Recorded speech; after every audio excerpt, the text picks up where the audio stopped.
وعلى آلك وأصحابك يا حبيب الله الصلاة والسلام عليك يا نبي الله وعلى آلك وأصحابك يا نبي الله. میرے پیارے اور محترم اسلامی بھائیوں، بالخصوص جناب حاجی عقیل عبدالکریم ڈیڈی صاحب اور ان کے تمام خاندان کے افراد، ان کی فیملی، سب کو بہت مبارکباد کہ آج ایک بار پھر ان کے گھر پر ایک عظیم الشان اجتماع میلاد ہو رہا ہے. رب کریم یہ مبارک محفل ان کے لیے، ہم سب کے لیے رحمتوں اور برکتوں کا نزول بنائے. اور یہ بات بڑی خوبصورت ہے کہ جہاں اللہ والوں کا ذکر ہوتا ہے وہاں اللہ کی رحمتوں کا نزول ہوتا ہے. ہم اللہ سے دعا کرتے ہیں کہ رب کریم ہم پر بھی اپنی رحمتوں کی بارش برسائے اور آج ذکر مصطفیٰ صلی اللہ علیہ وسلم کے صدقے ہماری مشکلوں کو آسان فرمائے. درود پاک پڑھنے کے بے شمار فضائل و برکات ہیں. آج بات کرتے ہیں کہ درود پاک کب کب اور کیسے کیسے، کہاں کہاں اور کس کس کو کام آیا. چلتے ہیں کچھ تاریخ کے پرانے اوراق کی طرف. جب یہ کائنات بنی، سب سے پہلے حضرت آدم علیہ السلام جب زمین پر تشریف لائے، حضرت آدم علیہ السلام جب زمین پر تشریف لائے اور انہوں نے آسمان کی طرف، عرش کی طرف جب نگاہ اٹھائی، علامہ نبہانی فرماتے ہیں کہ انہوں نے عرش پر رب عز و جل کے نام کے ساتھ جناب محمد الرسول اللہ صلی اللہ علیہ وسلم کا نام نامی بھی لکھا ہوا دیکھا. اللہ سے عرض کی، میرے مولا کیا تیرے نزدیک مجھ سے زیادہ بھی کوئی عظمت والا ہے؟ مجھ سے زیادہ بھی تیرے نزدیک کوئی ہے؟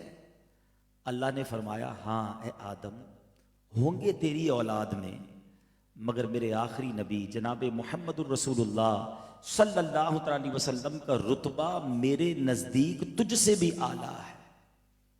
حضرت آدم علیہ السلام، اب اللہ تبارک و تعالیٰ کی مشیت دیکھیں، اللہ کا قدرت کا نظام دیکھیں. اس کائنات کو چلانا تھا نا، تو اب ایک جوڑا بنانا تھا. تو حضرت آدم علیہ السلام کی ہی پسلی سے بی بی حوا رضی اللہ تعالی عنہا کو پیدا کیا گیا. حضرت آدم علیہ السلام نے اپنے علاوہ پہلی مخلوق حضرت حوا کو دیکھا. اللہ نے ان کے دل میں خواہش بھی ڈال دی. اللہ تبارک و تعالیٰ سے انہوں نے عرض کی، مولا یہ کون ہے؟ فرمایا یہ حوا ہے. اللہ سے عرض کی، مولا میرا اور اس کا جوڑا بنا دے. ٹھیک ہے، اب یہاں تھوڑا سا میں بریک لیتا ہوں. علماء نے بڑی خوبصورت ڈیبیٹ کی ہے. ویسے تو اللہ تبارک و تعالیٰ نے نسل انسانی مرد و عورت کے ذریعے چلائی، مگر ہو سکتا ہے کبھی کسی مرد کے ذہن میں یہ خیال آ جائے کہ اگر ہم نہ ہوتے دنیا میں تو اللہ کی قدرت کا یہ نظام کیسے چلتا اور یہ کیسے نسل انسانی چلتی. یہ مرد ہے جس کی وجہ سے اللہ کا جو زمین پر پلان ہے وہ کمپلیٹ ہو رہا ہے اور انسان بڑھتے جا رہے ہیں. کوئی عورت یہ خیال کرتی کہ ہم نہ ہوتے، عورتیں نہ ہوتی تو ماں کون بنتا اور کیسے بچے جنے جاتے اور کیسے اللہ تبارک و تعالیٰ اس کائنات کو بساتا. کسی کے ذہن میں خیال آ سکتا ہے.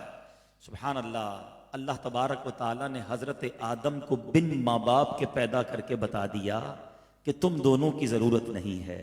کسی عورت کے دل میں خیال نہ آئے تو حضرت آدم کی پسلی سے بی بی حوا کو پیدا کر کے بتا دیا کہ رب چاہے تو بن ماں کے بھی پیدا کر سکتا ہے.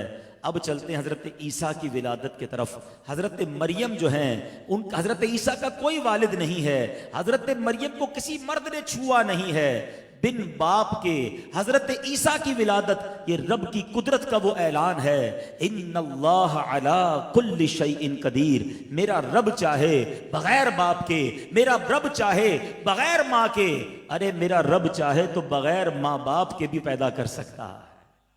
تو بی بی حوا کو پیدا کیا. اب اللہ سے عرض کی، مولا میرا جوڑا بنا دے. ارشاد ہوا اس کا مہر ادا کرو. یعنی زمین پر پہلی شادی بھی وہی تھی، تو نہ شادی پہلے ہوئی تھی نہ مہر دیا گیا تھا. Every thing is new for حضرت آدم علیہ السلام. عرض کی، مولا اس کا مہر کیا ہے؟ ارشاد ہوا کہ جس نبی کا نام، جس میرے پیارے کا نام تو نے میرے نام کے ساتھ عرش پر لکھا ہوا دیکھا، اے آدم اس محمد الرسول اللہ صلی اللہ تعالی علیہ وسلم پر 10 بار درود بھیجو.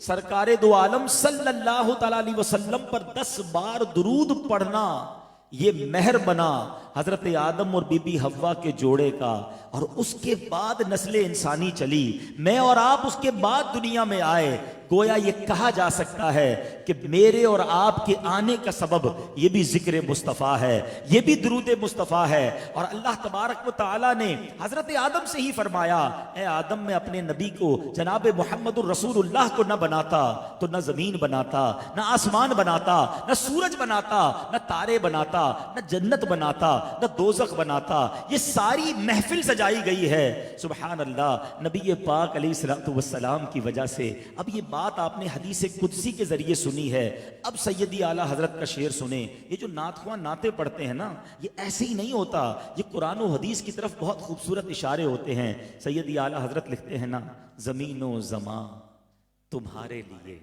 مکین و مقام تمہارے لیے، چنین و چنا تمہارے لیے، بنے دو جہاں تمہارے لیے۔ ہم نبی پاک کی جو یہ شان بیان کرتے ہیں کہ ساری کائنات اللہ نے اپنے حبیب علیہ الصلوۃ والسلام کے لیے بنائی، تو یہ احادیث سے، اور احادیث بھی وہ جو حدیث قدسی ہیں ان سے ثابت ہیں۔ اللہ تبارک و تعالی نبی پاک سے مجھے بھی اور آپ کو سچی محبت عطا فرمائے۔ تو پتہ چلا حضرت آدم کی جب توبہ قبول ہوئی تھی، جب بھی نبی پاک کا نام نامی اور ان کا واسطہ کام آیا، اور جب نکاح ہوا بی بی حوا سے، جب بھی درود پاک مہر بنا، تو اپنی زندگی میں درود پاک کو شامل رکھا کریں۔ آئیے محبت کے ساتھ بآواز بلند درود پاک پڑھ لیجئے، صلو علی الحبیب صلی اللہ تعالی علی محمد صلی اللہ علیہ وسلم۔ آج بات ہی کائنات کی اولین باتوں کی کرتے ہیں۔ ہم نے پہلی ولادت سنی، دوسری ولادت سنی، پہلا نکاح کیسے ہوا۔ اللہ تبارک و تعالیٰ نے اس کائنات میں یہ جو انسان پیدا ہوئے، آگے بڑھے، اس کا نظام کیا بنایا۔ اللہ کی شان دیکھیں، حضرت آدم علیہ السلام اور بی بی حوا کی جب شادی ہو گئی، نکاح ہو گیا، ہر پریگننسی میں، ہر حمل میں ایک لڑکا پیدا ہوتا، ایک لڑکی پیدا ہوتی، ٹھیک ہے۔ اور اس زمانے کی شریعت میں، کیونکہ اور کوئی طریقہ ہی نہیں تھا، دوسرا کوئی جوڑا ہی نہیں تھا، تو جو ایک ساتھ پیدا ہوتے تھے وہ بھائی بہن کہلاتے تھے، اور اگلے حمل میں ایک لڑکا اور ایک لڑکی پیدا ہوتے تھے۔ اب ان کی کراس میچنگ کے ساتھ شادی ہو سکتی تھی، وہ ایک ساتھ پیدا ہونے والے آپس میں شادی نہیں کر سکتے تھے، مگر بعد میں پیدا ہونے والے آپس میں شادی ہوتی تاکہ نسل انسانی جو ہے وہ آگے بڑھے۔ اب معاملہ یہ ہوا، حضرت آدم کا ایک بیٹا جس کا نام قابیل، اور اسی کے ساتھ جو بیٹی پیدا ہوئی اس کا نام تھا اکلیما، ایک بیٹا حابیل، اور اس کے ساتھ جو بیٹی پیدا ہوئی اس کا نام تھا لیوزا۔ اب اصول اس زمانے کی شریعت کا یہ تھا کہ قابیل کی بہن بن گئی اکلیما اور حابیل کی بہن بن گئی لیوزا۔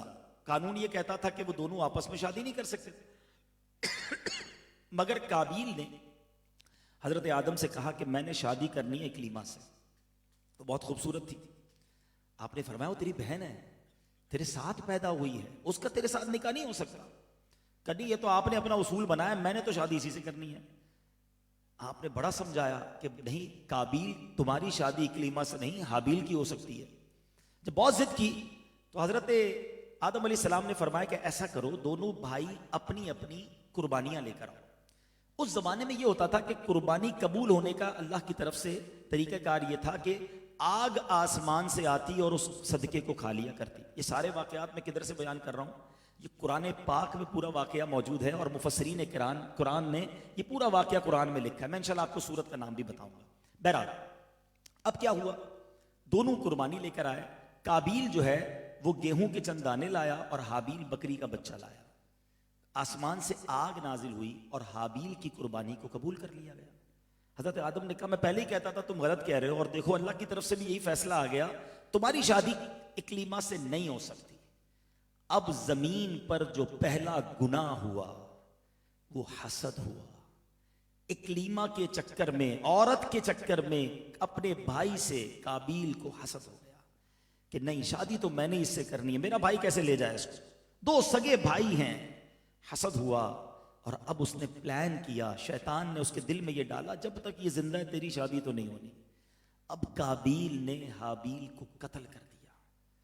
زمین پر سب سے بڑا پہلا گناہ حسد، اور رائٹ آفٹر قتل ہو گیا۔ سب سے بڑا گناہ، یہ سب سے پہلا قتل بھی قابیل نے کر دیا۔ 7 دن تک زمین پر زلزلہ رہا، قابیل کے چہرے کا نور چھن گیا۔ حضرت آدم بہت غمزدہ ہوئے 100 سال تک آپ کے چہرے پر مسکراہٹ نہ آئی. آپ نے قابیل کو اپنے گھر سے نکال دیا. قابیل اپنے بھائی کی لاش کو اٹھا کر زمین پر گھومتا تھا. 7 دن تک وہ لاش اٹھا کر گھومتا رہا. اس کو یہ پتہ ہی نہیں تھا کہ مرنے کے بعد لاش کا کرتے کیا ہے. تو پہلی موت تھی, فرسٹ ڈیتھ تھی, اب اس لاش کا کرنا کیا ہے. اللہ تبارک و تعالیٰ نے اب ایک ڈیمانسٹریشن کروایا. 2 کوے آئے, انہوں نے آپس میں لڑائی کی. ایک کوے نے دوسرے کو مار دیا اور اب اس نے زمین کھود کر اس کوے کو دبا دیا. اور اب پتا چلا کہ مرنے کے بعد بری کیا جاتا ہے, دفن کیا جاتا ہے. اب قابیل نے اپنے بھائی کو دفن کیا, ایک اور علاقے میں چلا گیا اکلیما کو لے کر, اسی لڑکی کو لے کر گیا. لیکن اب شیطان نے پیچھا نہ چھوڑا, پہلے حسد کروایا, پھر قتل کروایا, اور اب شیطان کہتا ہے مسئلہ یہ ہے کہ تو خدا کی پوجا کرتا تھا, تیرا بھائی حابیل آگ کی پوجا کرتا تھا, تبھی تو آگ نے اس کا صدقہ قبول کر لیا. تم بھی آگ کی پوجا کرو, کامیاب ہو جاؤ گے. نبی کا بیٹا ہونے کے باوجود اللہ کی پرستش چھوڑ کر, اللہ کی عبادت چھوڑ کر وہ آگ کی پرستش کرنے لگا اور آخرکار بے ایمان موت مر گیا. میرے پیارے اسلامی بھائیوں, یہ واقعہ میں نے قرآنی واقعہ کیوں سنایا آپ کو, مختصر واقعہ ہے, فرسٹ مرڈر آن دا ارتھ, مگر کتنی ساری باتیں ہمارے لیے اس میں موجود ہیں کہ زمین پر سب سے پہلا گناہ ایک عورت کی وجہ سے ہوا. عورت کا فتنہ, ہم سب کو اس سے بچنا ہے. اللہ تبارک و تعالیٰ مجھے اور آپ کو نفس و شیطان کے واروں سے بچائے. اپنی نگاہوں کی حفاظت کرنی ہے, جو شریعت نے جائز راستے بتائے بس وہیں تک محدود رہیں. پہلے جناب یہ فرینڈ شپ اور یہ جو چکر چلتے ہیں آخر کار وہ تباہی اور بربادی کی طرف لے جاتے ہیں. دوسری بات جو سیکھنے کو ملی کہ پھر حسد ایسی چیز ہے کہ جو بھائی کو بھائی کے قتل پر بھی ابھار دیتا ہے. اور حدیث پاک پہلے میں آپ کو سناتا ہوں. اللہ کے حبیب صلی اللہ تعالی علیہ وسلم فرماتے ہیں کہ کائنات میں صبح قیامت تک, حدیث پاک کا مضمون ہے, جب تک خون ناحق ہوگا, جب تک قتل ہوتے رہیں گے, ان سب کا گناہ قابیل کو ملے گا, کیونکہ زمین پر قتل کی ابتدا اس نے کی ہے. اس حدیث سے سیکھنے کو کیا ملا کہ گناہ جاریہ جو ہوتے ہیں نا, انوینشن جو کرتے ہیں لوگ غلط کاموں کی, وہ دنیا سے چلے جائیں, ان کو وہ گناہ ملتا رہتا ہے. آج بڑا عجیب دور ہے. ہمارے بزرگان دین ہمیں سکھا کر گئے, بتا کر گئے کہ ایسے کام کرنا جو صدقہ جاریہ ہوں. زندگی میں ایسی نیکیاں کر جانا کہ تم مر جاؤ, لوگ نیکی کرتے رہیں, تمہیں ثواب ملتا رہے. مگر یہاں آج کل تو مزاج ہی الگ ہے. لوگ خود غلط کام کرتے. دیکھیں, انسان سے اپنی غلطی ہو جائے توبہ کرنی چاہیے, چھپانا چاہیے. مگر اب تو یہ واٹس ایپ, فیس بک, شیئرنگ, میں نے فلاں غلط کام کیا تم بھی کر لو, فلاں فلم دیکھ کر آیا, فلاں کانسرٹ میں ہو کر آیا, فلاں جناب بے حیائی کر کے آیا, اب تمہاری باری تم بھی جاؤ تاکہ سارے گناہ مجھے مل جائیں. یہ حدیث ڈرا دینے کے لیے کافی ہے. قتل ایک کیا تھا اس نے, مگر صبح قیامت تک کائنات میں جتنے خون ناحق ہوں گے, میرے آقا فرماتے ہیں صلی اللہ تعالی علیہ وسلم, اس کا گناہ قابیل کو ملے گا. یہ ہم سب کے لیے سبق ہے. آج ہم اپنے گناہ سے معافی مانگ لے بڑی بات ہے, دوسروں کے گناہ کیوں پلے لیتے ہیں. لوگ اپنے دوستوں کو, اپنے بھائی مجھے بتائیں نشہ کرنے والا نشہ کیسے کرتا ہے؟ کوئی دوست ہی لگاتا ہے نا, ماں باپ تھوڑی لا کے دیتے ہیں بیٹا چلو آج یہ نشہ کر لو. شرابی دوستوں میں بیٹھنا شروع ہوا اور کسی دوست نے کہا تھوڑی سی پی لو, یہ سگریٹ تھوڑا سا پی لو, یہ نشہ تھوڑا سا کر لو. آخر کار کسی دوست نے ہی غلط لائن پہ لگایا. جواری کیسے بنتا ہے آدمی؟ گھر سے نہیں سیکھتا یہ چیزیں. سوچے وہ لوگ جو خود غلط کام کر کر دوسروں کو بھی غلط کام پر لگاتے ہیں, خود حرام کام کر کے دوسروں کو بھی حرام کا طریقہ بتاتے. مرنا نہیں ہے, ہم چلے جائیں گے دنیا سے, کہیں ایسا نہ ہو کہ یہ نسل در نسل گناہ چلتا رہے اور سب عذاب آپ کو قبر میں ملتا رہے. ارے زندگی میں ایسے کام کر جاؤ کہ میں رہوں نہ رہوں, روز مجھے قبر میں ثواب کا تحفہ ملتا رہے. اللہ کرے کسی کو نمازی بنا جاؤں, کسی کو بتانا ہے تو نماز کا طریقہ بتاؤ نا, درود پاک کی فضیلت بتاؤ, قرآن کا سلیقہ بتاؤ, ماں باپ کا ادب سکھاؤ. کوئی ایسا کام کرے زندگی میں, اللہ نے مال دیا ہے تو اپنے مال سے کوئی ایسا کام کر جائیں, کوئی مسجد, کوئی مدرسہ, کوئی کنواں, کوئی درخت. صدقہ جاریہ کے بڑے طریقے ہیں. ایسے کام کر جائیں کہ میں رہوں نہ رہوں. لوگ ماشاءاللہ یتیم خانے اور نہ جانے کتنے اچھے کام کرتے ہیں. ماشاءاللہ قبلہ علامہ بشیر فاروقی صاحب آئیں, یہ ماشاءاللہ ایسے بہت سارے کاموں میں لوگوں کو میں سمجھتا ہوں سپورٹ کرتے ہیں کہ آئیے یہ نیکی کا کام کریں. تو یہ وہ تھنکنگ ہے. مرنا مجھے اور آپ کو سب کو ہے. ایسی زندگی گزارو کہ قبر میں جا کر کہیں کسی کی وجہ سے پنشمنٹ نہ ملے. یہ قابیل کا یہ جو واقعہ ہے یہ ہم سب کے لیے سبق ہے. اور اب آتے ہیں دوسرے پوائنٹ کی طرف کہ حسد یہ کتنی خطرناک چیز ہے. حسد اتنی بڑی بیماری ہے. 2 حدیثیں سناتا ہوں. اللہ کے حبیب صلی اللہ تعالی علیہ وسلم فرماتے ہیں حسد نیکیوں کو اس طرح کھا جاتا ہے جیسے آگ لکڑی کو کھا جاتی ہے. سردیوں کے دن ہے, کبھی آپ نے بھی بون فائر کیا ہوگا, لکڑیاں جمع کر کے آگ لگائیں, کیا ہوتا ہے تھوڑی دیر بعد لکڑیاں ختم, چورا چورا خاک ودن فیو منٹس. بڑی مشکل سے روزے رکھے, نمازیں پڑھی, ویسے ہی مشکل آج کے دور میں نیکیاں کرنا, صدقے دیے, حج کرے, روزے رکھے, اور یہ ساری نیکیاں جمع کر کے حسد کر کے آگ لگا دے. یہ کر رہے ہوتے ہیں. حدیث پاک ایک اور سنو, میرے آقا فرماتے ہیں حسد نیکیوں کو اس طرح کھا جاتا ہے جیسے شہد. حسد نیکیوں کو اس طرح برباد, ایمان کو اس طرح برباد کرتا ہے. نبی پاک علیہ الصلوۃ والسلام فرماتے ہیں حسد ایمان کو اس طرح برباد کرتا ہے جیسے سرکہ شہد کو برباد کرتا ہے. کبھی سرکہ ڈالے شہد میں, نہ سرکہ بچے گا نہ شہد بچے گا, ختم. آج حسد کس کے دل میں نہیں ہے؟ آج بھائی کو بھائی سے حسد ہے, دوست کو دوست سے حسد ہے. سوچیے, آج بہن کو بہن سے. اچھا آپ کہیں گے حسد نہیں ہے, ہم کیا کرتے ہیں حسد بھائی؟ چلے میں تھوڑی سی ایگزامپلز دے دیتا ہوں, چیک ہو جائے گا.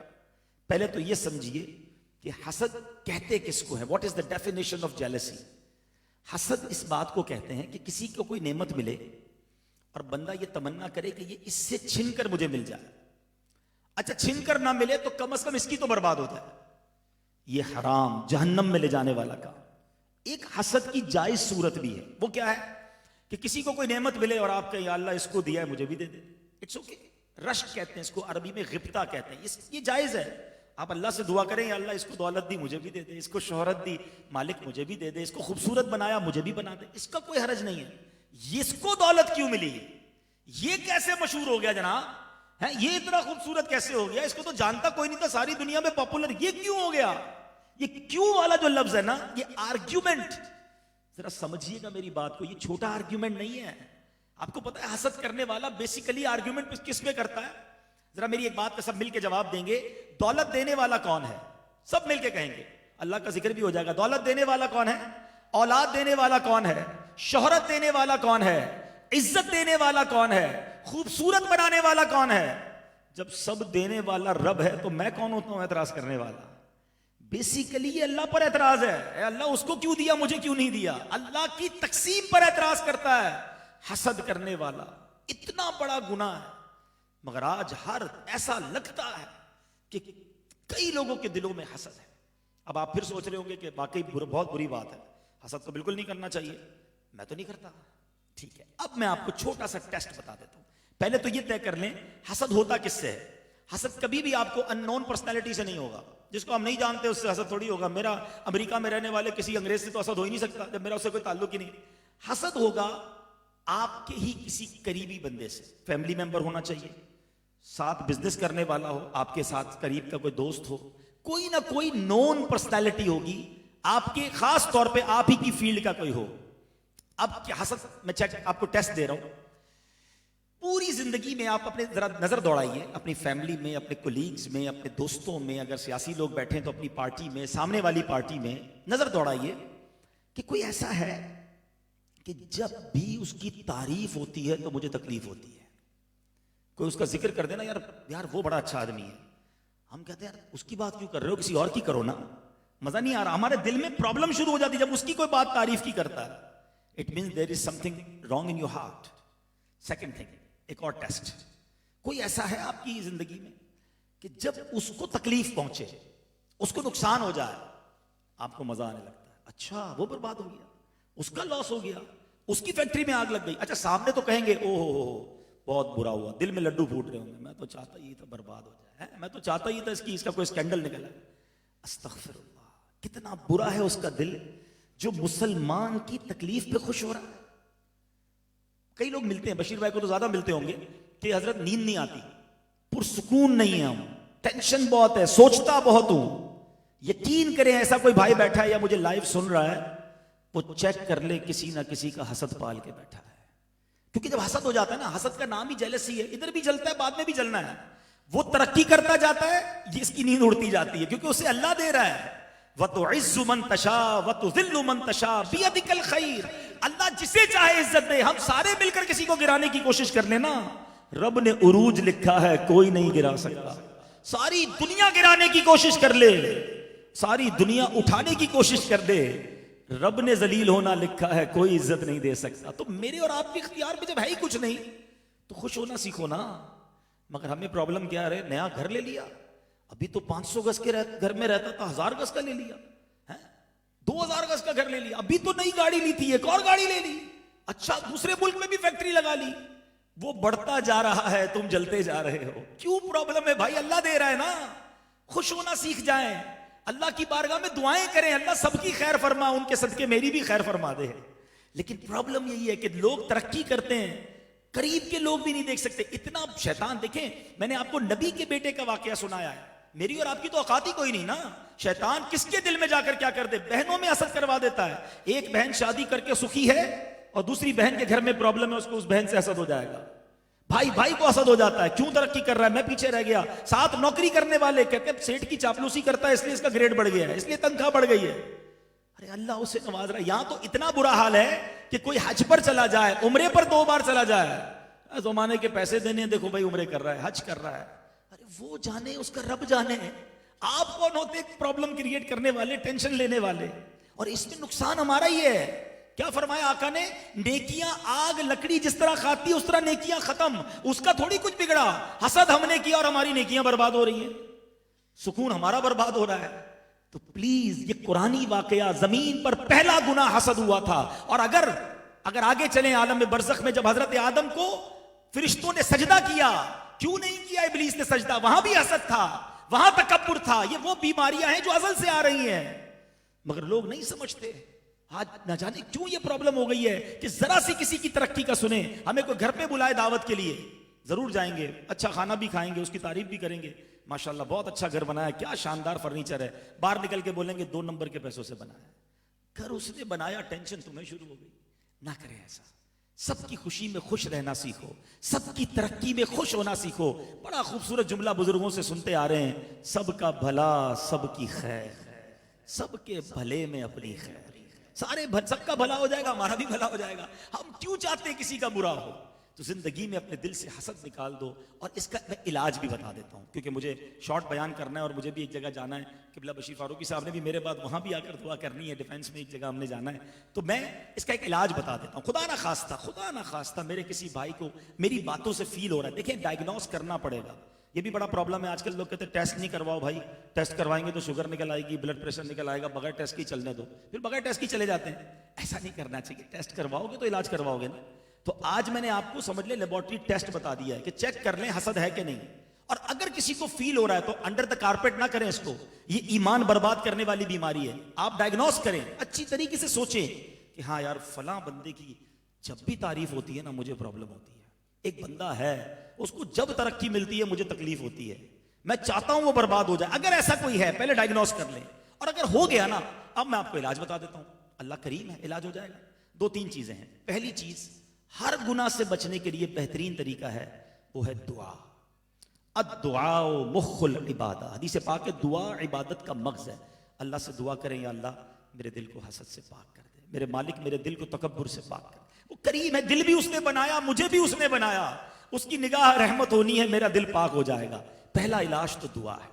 دوسرا علاج وہ تھوڑا سا مشکل ہے, اینٹی بائیوٹک ہے, انجیکشن میں بھی تکلیف ہوتی ہے نا. وہ دعا یہ ہے, وہ علاج یہ ہے کہ اگر آپ کو کسی کی شہرت سے تکلیف ہے, یار اتنا مشہور ہو گیا, محلے میں رہتا تھا میرے, اتنا پاپولر ہو گیا, تکلیف ہے نا, آپ دعا کریں یا اللہ اس کو اور عزت دے.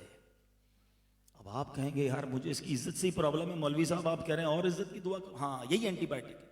کسی کی دولت سے تکلیف ہے کہ یار اتنا کاروبار بڑھ گیا, اتنی برانچز, اب یہی دعا کریں یا اللہ اس کی دولت میں اور برکت دے. بہت تکلیف ہوگی آپ کو شروع میں, یہ اینٹی بائیوٹک ہے. ہوگا کیا, آہستہ آہستہ دل سے زنگ دور ہونا شروع ہوگا, حسد دور ہونا شروع ہوگا. پھر کوئی آ کر بتائے گا نا یار اس کا اور کاروبار بڑھ گیا, تو آپ کہیں گے میں بھی تو دعا کرتا ہوں, بڑھنا ہی تھا. اب آپ کو حسد نہیں ہوگا. یہ علاج ہے اس کا.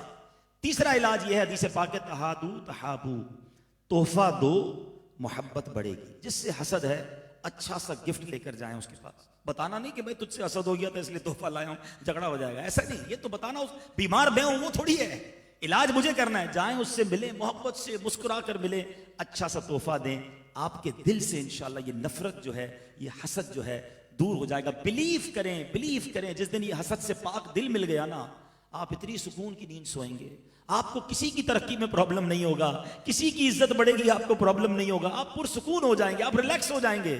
بہت خوبصورت جملہ بزرگان دین کہتے ہیں، حسن ظن میں کوئی شر نہیں ہے اور بدگمانی میں کوئی خیر نہیں ہے، مائنس تھنکنگ میں خیر ہی نہیں ہے، پازیٹیو سوچنے میں کوئی پرابلم ہی نہیں ہے، تو پازیٹیو بن جائے نا، لائف پرسکون ہو جائے گی۔ اور اب آخری بات اس واقعے سے جو ہمیں سیکھنے کو مل رہی ہے، اللہ کے نبی کا بیٹا قاتل بھی بنا اور بے ایمان ہو کر مرا، تو مجھے اور آپ کو بھی سیٹسفائی نہیں ہونا ہے۔ نمازی بن گئے، اگر روزے رکھ لیے، حج کر لیے، صدقے خیرات دے دیے، نام بن گیا، اس کا مطلب یہ نہیں کہ اب جنت پکی ہو گئی ہے۔ توبہ کرتے رہیں، ڈرتے رہیں اللہ سے، ایمان کی حفاظت مانگتے رہیں۔ ہمیں نہیں معلوم ہمارا ایمان پر خاتمہ ہوگا کہ نہیں، اپنی دعاؤں میں ایمان کی حفاظت کی فکر داخل کریں۔ سرور کائنات علیہ الصلوۃ والسلام کی یہ دعا ہوا کرتی، یا مقلب القلوب ثبت قلبی علی دینک، اے دلوں کو پھیرنے والے اپنے دین پر میرے دل کو ثابت قدمی عطا فرما۔ نبی پاک دعا کر رہے ہیں، ہم کتنی دعا کرتے ہیں؟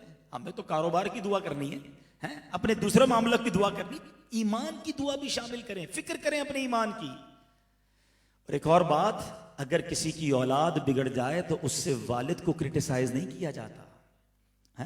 اللہ والوں کی اگر کوئی اولاد بگڑ جائے، اس میں والد کا قصور نہیں ہوتا۔ یہ بات بہت دور تک جائے گی، عقل مندوں کے لیے اشارہ کافی ہے کہ اگر کسی کی اولاد بگڑ جائے، ایمان والی نہ رہے یا بدکار ہو جائے، اور والد اگر اللہ کا بزرگ ہو، اللہ کی بارگاہ میں اس کا مرتبہ ہو، تو اس کو کرٹیسائز نہیں کیا جاتا۔ یزید یقیناً پلید ہے اور یزید سے یقیناً ہمیں نفرت ہے، مگر سیدنا امیر معاویہ کا رتبہ اپنی جگہ عرفہ اور اعلیٰ ہے، وہ کاتب وحی اور صحابی رسول ہیں۔ تو کہیں بھی زندگی میں، آج کے دور میں بھی، اگر کسی دنیا میں بہت بڑے بزرگ ہوں، عالم دین ہوں، اور ان کی اولاد نیک نہ ہو، تو we are not able to criticise. ہم کون ہوتے کرٹیسائز کرنے والے؟ اللہ کے نبی کے بیٹے، اور صرف ایک واقعہ نہیں، حضرت نوح علیہ الصلوۃ والسلام کا بیٹا کنعان جو ہے غرق ہو گیا، ان کی بیوی وائلہ جو ہے وہ کافرہ تھی، تو یہ بات بہت دور تک جائے گی۔ تو بہرحال ہم اپنے اپنے عیبوں پر نظر ڈالیں، کسی کی طرف کیوں ہم جاتے ہیں؟ تو بہرحال آج میں یہ مختصر واقعہ لے کر اس لیے بھی آیا تھا کہ یہ قرآنی واقعہ ہے، اور اس واقعے کو پڑھ کر یہ بھی احساس ہوا کہ قرآن میں کیسے کیسے ہسٹوریکل واقعات ہیں، ہمارے لیے کتنا سبق ہے۔ میلاد کے اجتماع میں آئے ہیں، نبی پاک کے معجزات بچپن سے سن رہے ہیں۔ آپ جانتے ہیں سب سے بڑا معجزہ میرے آقا کا، اعظم المعجزات جس کو کہا گیا، وہ قرآن مجید ہے۔ وہ تو ہمارے درمیان ہے نا، ہم کتنا پڑھتے ہیں، کتنا سمجھتے ہیں، کتنا انڈرسٹینڈ کرتے ہیں۔ حدیث پاک میں آتا ہے، وہ دل ویران ہے جس میں کچھ قرآن نہیں ہے۔ چیک کرو ہمارے دل میں کتنا قرآن ہے، نہ جانے کتنی باتیں دنیا کی پتہ ہیں، کتنی ہسٹریز پتہ ہیں، اور بات کرو گھنٹہ تو لگتا ہے بندہ کتنی نالج ہے اس کو، ساری دنیا کے معاملات اور حالات پتہ ہیں، نہیں پتہ تو قرآن کے بارے میں نہیں پتہ۔ حالانکہ قرآن جس دل میں ہوگا، وہ دل قبر میں جب جائے گا تو قرآن قبر میں بھی نور کا کام کرے گا۔ تو ہے میرے میٹھے میٹھے اسلامی بھائیوں، قرآن سے دوستی کیجئے، قرآن پڑھنے والے بن جائیے۔ اگر یہ جو آپ نے واقعہ پڑھنا ہے پوری ڈیٹیل کے ساتھ، تو چھٹے پارے میں سورہ مائدہ کی آیت نمبر 27 سے یہ واقعہ شروع ہوتا ہے۔ تلاوت کریں، ترجمہ کریں، تفسیر پڑھیں۔ سبحان اللہ، یہ جو نبی پاک کا معجزہ قرآن کو کہا جاتا ہے نا، خود قرآن کہتا ہے کہ اگر ہم یہ کسی پہاڑ پر نازل کرتے تو یہ ریزہ ریزہ ہو جاتا، قلب مصطفیٰ پر نازل کیا گیا۔ ایسی طاقت اور قوت اللہ نے نبی پاک کے دل کو عطا فرمائی۔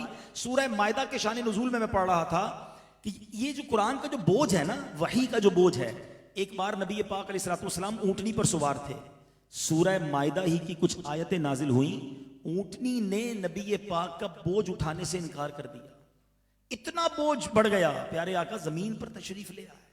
قلب مصطفیٰ کو اللہ نے یہ طاقت دی، یہ معجزہ ہے نبی پاک علیہ الصلوۃ والسلام کا۔ تو آج ایک اور نیت کر کے اس خوبصورت اجتماع میں جائیں کہ روز کچھ نہ کچھ قرآن پڑھوں گا، تلاوت کروں گا، ترجمہ پڑھوں گا، اللہ کا کلام میرے لیے ہے۔ اور آج ہم نے آپ کے لیے ایک بہت خوبصورت انتظام کیا۔ جب آپ گیٹ پہ جائیں گے، دو بھائی بیٹھے ہیں ایک چھوٹی سی ٹیبل پر، اور ہم نے دعوت اسلامی کا ایک بہت خوبصورت شعبہ ہے آپ لوگوں کے لیے بنایا ہے، وہ ہے مدرسہ آن لائن۔ اب آپ لوگ بیزی لوگ ہیں، بہت سارے کاروباری لوگ ہیں، مسجد میں آ کے مدرسے میں آتے نہیں ہیں، کاروبار سے لیٹ فارغ ہوتے ہیں اور مصروفیات ہیں۔ 24/7 جب بھی آپ چاہیں، آپ کی مرضی کے ٹائم کے مطابق آن لائن ہو جائیں، انٹرنیٹ کا اس سے بہترین استعمال آپ نہیں دیکھیں گے کہ آپ کے لیے ہاف این آور ایک قاری صاحب آن لائن ہوں گے، 1 to 1 آپ کو قرآن پڑھائیں گے، تلاوت آپ کی درست کریں گے، آپ کے مخارج ٹھیک کریں گے. آپ کو لگتا ہے میں تلاوت کرنے ٹھیک لگ گیا ہوں، آپ کہیں مجھے ترجمہ پڑھائیں، وہ ترجمہ پڑھائیں گے. آپ چاہیں تفسیر پڑھنا، تفسیر پڑھائیں گے، حدیث پڑھنا، وہ حدیث پڑھائیں گے. 30 ڈیفرنٹ کورسز موجود ہیں. جاتے جاتے بروشر لے جائیے گا. آپ بھی داخلہ لے سکتے ہیں، آپ کے فیملی ممبرز بھی داخلہ لے سکتے ہیں. یہ وہ سروس ہے دعوت اسلامی کی جس کی دنیا میں ایگزامپل نہیں ملتی. 12,000 سے زیادہ اسٹوڈنٹ 80 سے زیادہ کنٹریز کے آن لائن قرآن پڑھ رہے ہیں. تو الحمدللہ یہی دعوت اسلامی کا میسج ہے. اس طرح کے مزید بیانات سننے کے لیے مدنی چینل گھر پہ دیکھیں. گھر بیٹھے آپ کو بہت سارا علم دین سیکھنے کو ملے گا. اللہ کریم مجھے بھی قرآن پاک سے سچی محبت عطا فرمائے، آپ کو بھی نصیب فرمائے. اور اللہ سے دعا کرتے ہیں یا اللہ ہمارے دلوں کو حسد سے پاک کر دے، ہمارے دلوں کو تکبر سے پاک کر دے. ہمارے دلوں میں جو برائیاں ہیں میرے مولا اپنے کرم سے ان برائیوں کو باہر نکال دے اور ہمارے سینے کو مصطفیٰ کریم کے عشق کا مدینہ بنا دے. آمین بجاہ النبی الامین صلی اللہ تعالی علیہ وسلم.